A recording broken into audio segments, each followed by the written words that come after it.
Argentina's Vice President Cristina Kirchner, familiar to the UK government for her hardline stance on the Falkland Islands, wields more power than Alberto Fernandez, the country's leader, and harbors ambitions of a turn to the top job, it has been claimed. Mrs. Kirchner served 2 terms as the country's president, from 2007 to 2011, and 2011 to 2015, having succeeded her husband, Nestor Kirchner, Argentina's president from 2003 to 2007, a Peronist with a left-wing agenda. Mrs. Kirchner has made no secret of her belief that the Falkland Islands, which Argentina refers to as the Malvinas, rightfully belong to her country. In 2012 she proclaimed, "I am a Malvinist president. It is an injustice that a colonialist enclave still exists a few hundred kilometers from our shores in the 21st century. It is absurd to pretend dominion 8,000 miles overseas." A source with knowledge of the situation told Express Co UK it was entirely reasonable to conclude that Mrs. Kirchner was probably more powerful than Mr. Fernandez,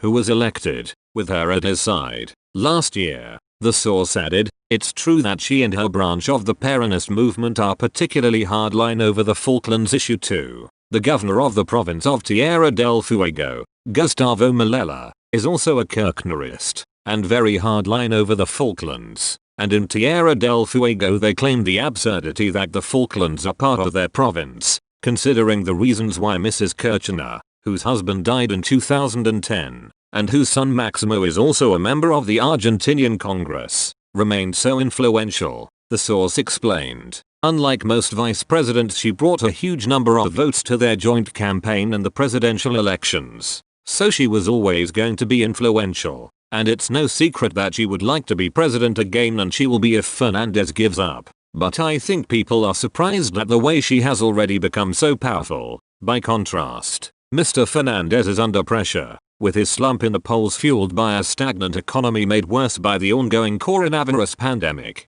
the source said. In the meantime, Vice President Cristina de Kirchner is calling many of the shots, but keeping a low profile, so Fernandez gets the blame rather than her. There are cartoons of him as her pet dog. If Alberto Fernandez gives up, Cristina de Kirchner will become president, and there is a rumor that this might have been planned from the moment when those two agreed to run together in the presidential election year. Then the Kirchners will be in charge again. That would mean extreme left-wing policies, endless problems in Argentina, and heavy pressure on the Falklands. Mr. Fernandez's election has resulted in a renewed sovereignty push from Argentina in respect of the remote archipelago, which lies 400 miles off the South American country's eastern coast. In July, Argentina's Senate backed 2 bills sent by President Alberto Fernandez reasserting its claim to the British overseas territory in a move widely regarded as testing the UK's resolve. The first bill created a body entitled the National Council of Affairs Relating to the Malvinas,